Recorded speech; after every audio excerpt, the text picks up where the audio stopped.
Oh, good day. This is Bunsert giving you a video tour of what we came up with for Arkology, the city inside a space station. Now, I'm going to start with this little drawing over here that essentially Arkology is inside a crater and it contains out of four decks, ground floor, second, third, and fourth.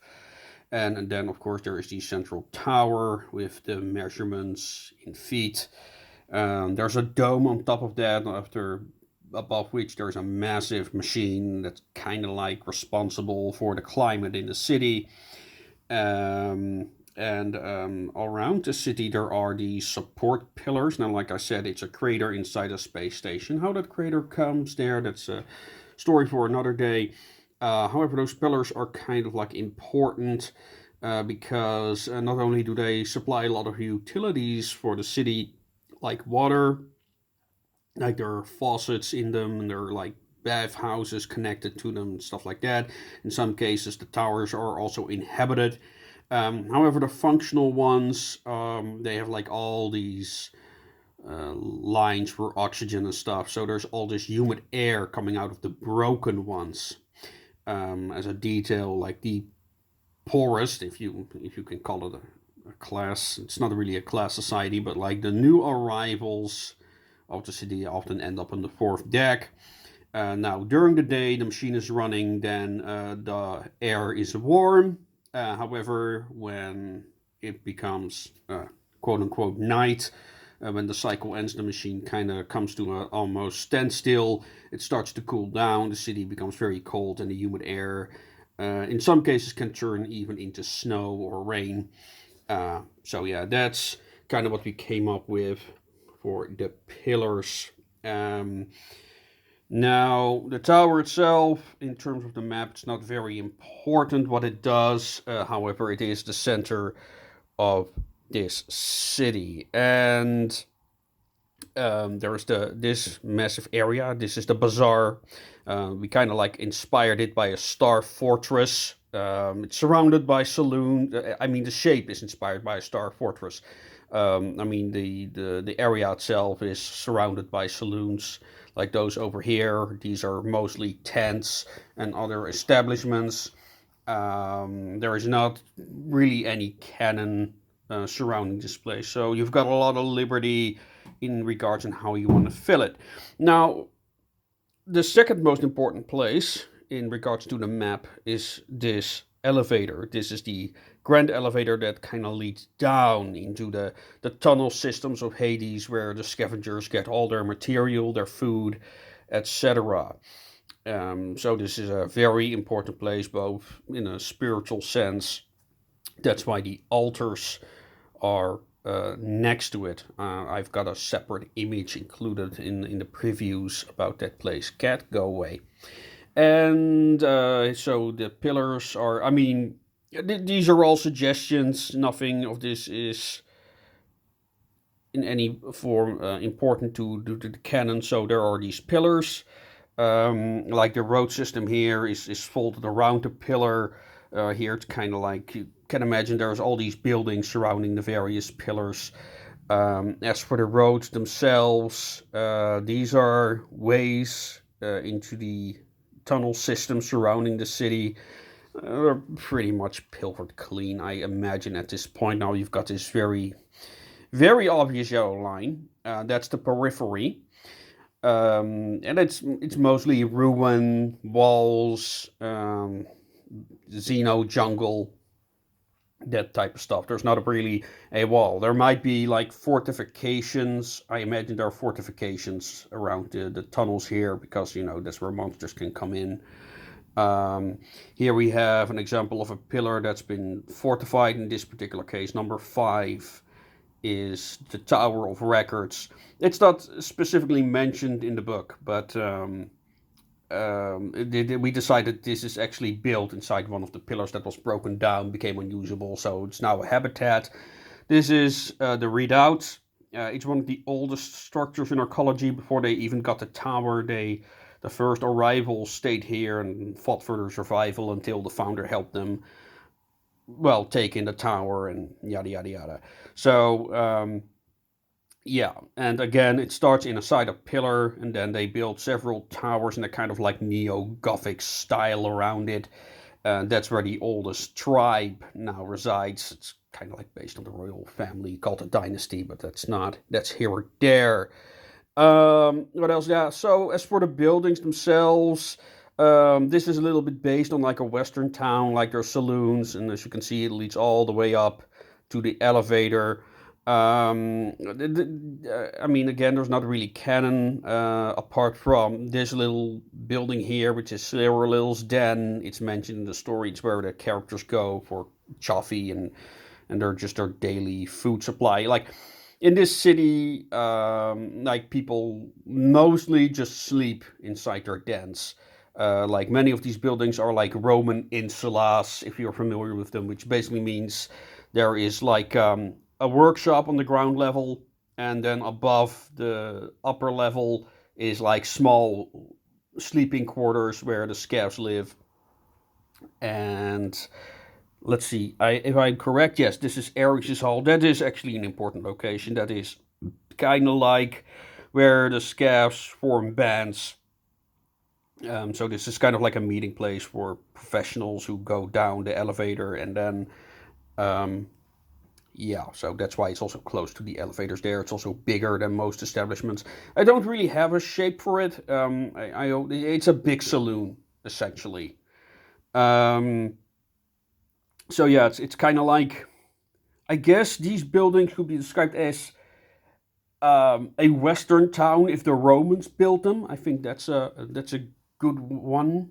Um, let's see, what else can I mention? Okay, so there are the pillars. Again, all these locations are simply suggestions. And for simplicity and, to focus mostly on the bazaar up to the elevator. That's the most important thing um, for the story, for the people to understand how that works. Again, the road itself is also, how do you say, a suggestion.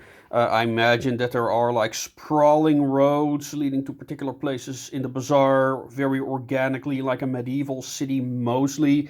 I mean, we came up with the idea that some quarters of the city might have like a particular cultural theme, like, I don't know, like a Roman quarter and a medieval quarter and a Tudor quarter. But I want to focus mostly on this. This is what's important for the story, and the rest is, well, as the canon expands and people come up with ideas for other tribes and stuff.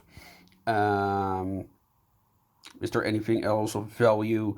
Yeah, there's this blue line over here. This is the suggestion for the second deck's precipice. Um, in the story, Igraine enters here on the second floor of the city. She overlooks the city, so she sees the tower and everything else. Um, and then she goes over here. Here's a scrap market in the story. Then she takes an elevator to the first floor. So there's this entire network of elevators, cable lanes, and stuff. There's also a lot of bridges, but yeah, we're not going to include it in the map. It's chaos. It's absolute bloody chaos.